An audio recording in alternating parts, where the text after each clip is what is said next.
Warren G. Harding, an Ohio Republican, was the 29th President of the United States, 1921 to 1923. Though his term in office was fraught with scandal, including Teapot Dome, Harding embraced technology and was sensitive to the plights of minorities and women.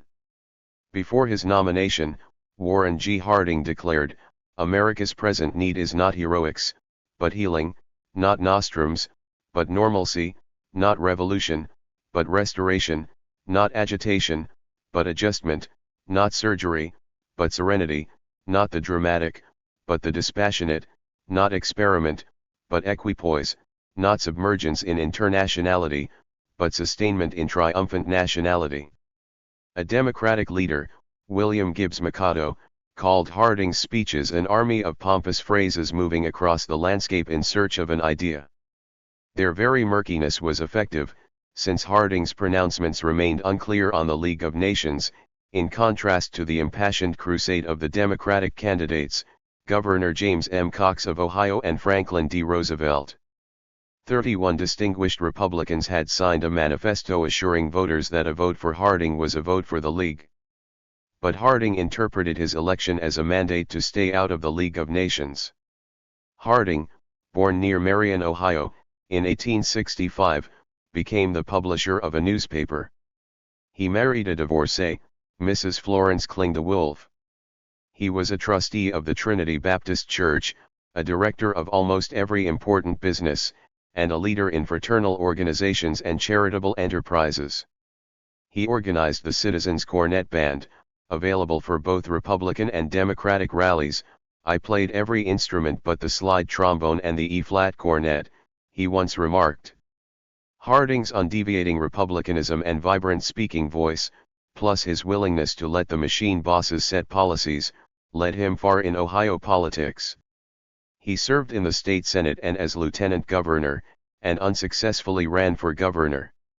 He delivered the nominating address for President Taft at the 1912 Republican Convention.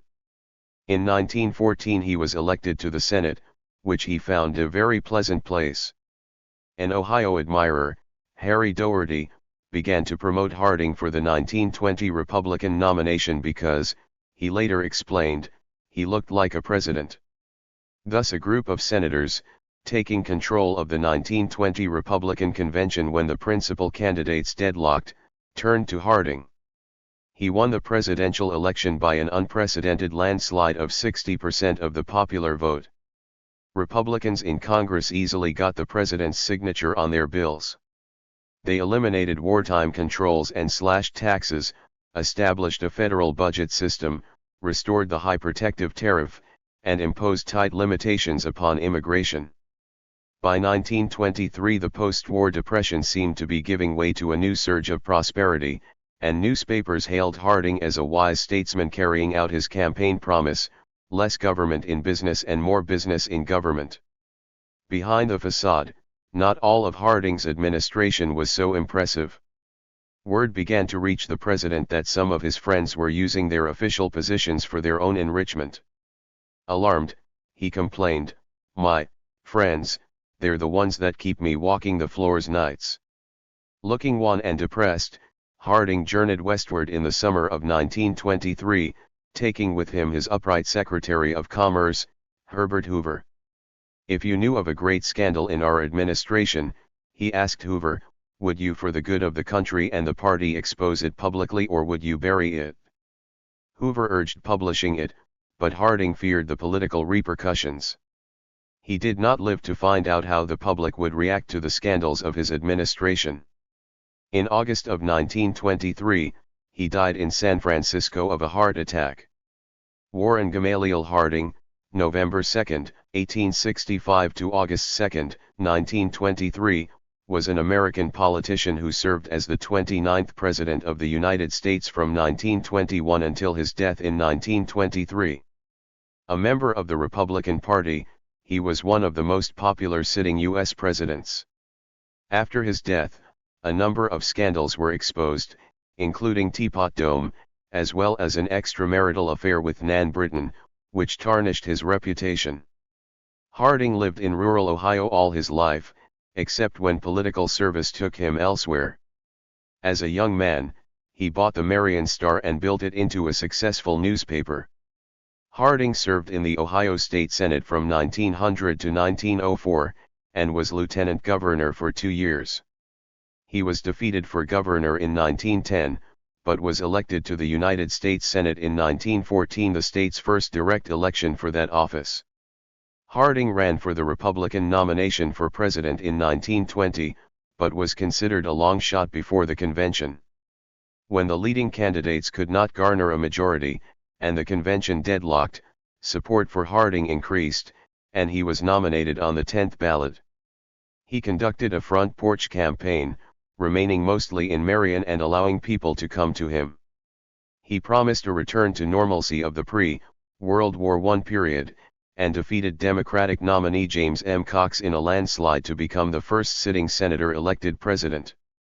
Harding appointed a number of respected figures to his cabinet, including Andrew Mellon at Treasury, Herbert Hoover at Commerce, and Charles Evans Hughes at the State Department.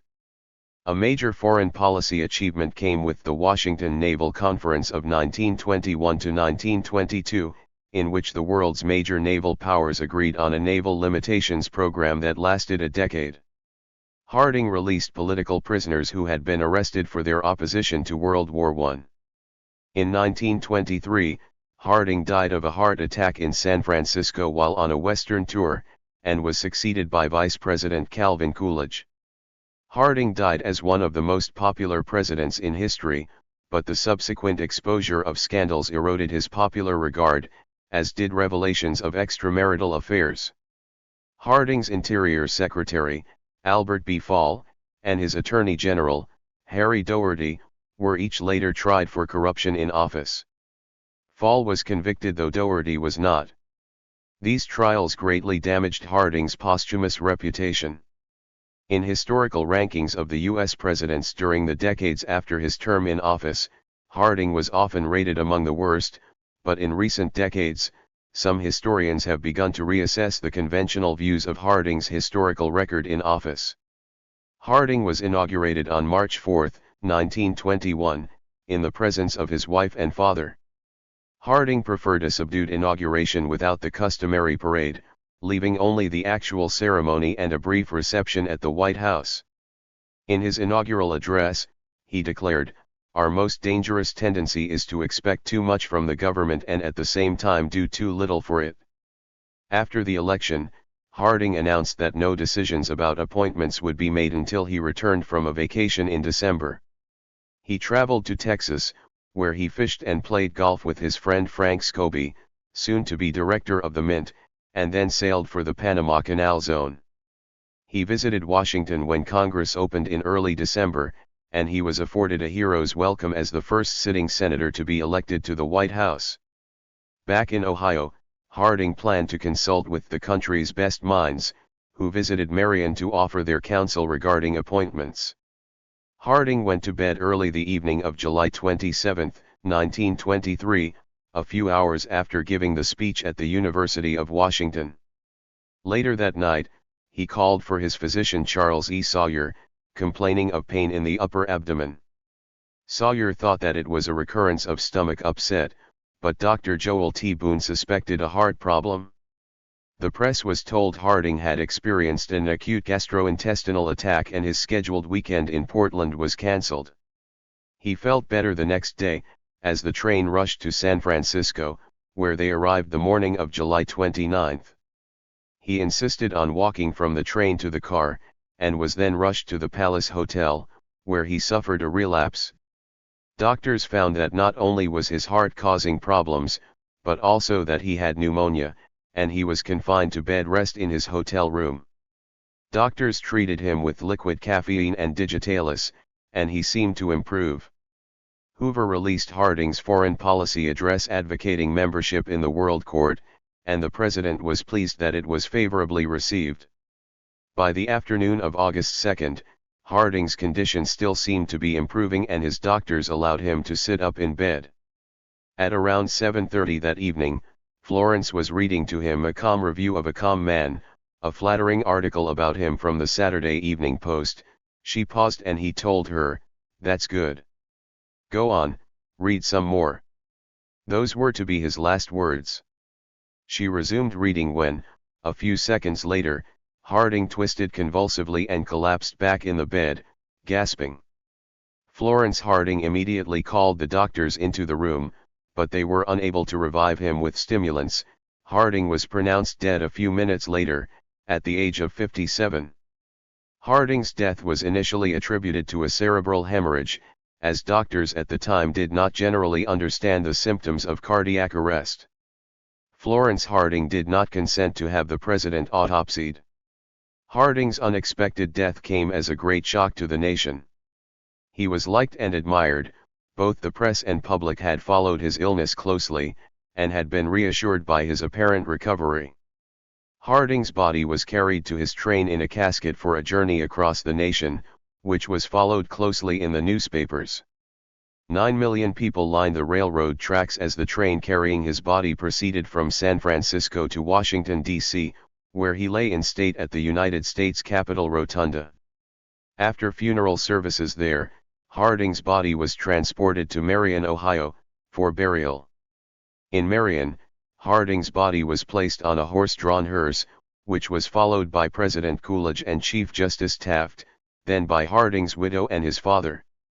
They followed the hearse through the city, past the Star Building and finally to the Marion Cemetery, where the casket was placed in the cemetery's receiving vault. Funeral guests included inventor Thomas Edison and industrialist businessmen Henry Ford and Harvey Firestone. Warren Harding and Florence Harding, who died the following year, rest in the Harding Tomb, which was dedicated in 1931 by U.S. President Herbert Hoover. Harding appointed friends and acquaintances to federal positions. Some served competently, such as Charles E. Sawyer, the Harding's personal physician from Marion who attended to them in the White House, and alerted Harding to the Veterans Bureau scandal. Others proved ineffective in office, such as Daniel R. Crissinger, a Marion lawyer whom Harding made controller of the currency and later a governor of the Federal Reserve Board.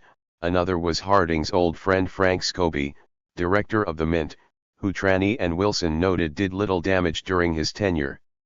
Still others of these associates proved corrupt and were later dubbed the Ohio Gang. Most of the scandals that have marred the reputation of Harding's administration did not emerge until after his death. The Veterans Bureau scandal was known to Harding in January 1923, but, according to Traney and Wilson, the president's handling of it did him little credit. Harding allowed the corrupt director of the Bureau, Charles R. Forbes, to flee to Europe, though he later returned and served prison time. Harding had learned that Dougherty's factotum at the Justice Department, Jess Smith, was involved in corruption. The president ordered Dougherty to get Smith out of Washington and removed his name from the upcoming presidential trip to Alaska. Smith committed suicide on May 30, 1923. It is uncertain how much Harding knew about Smith's illicit activities. Murray noted that Harding was not involved in the corruption and did not condone it.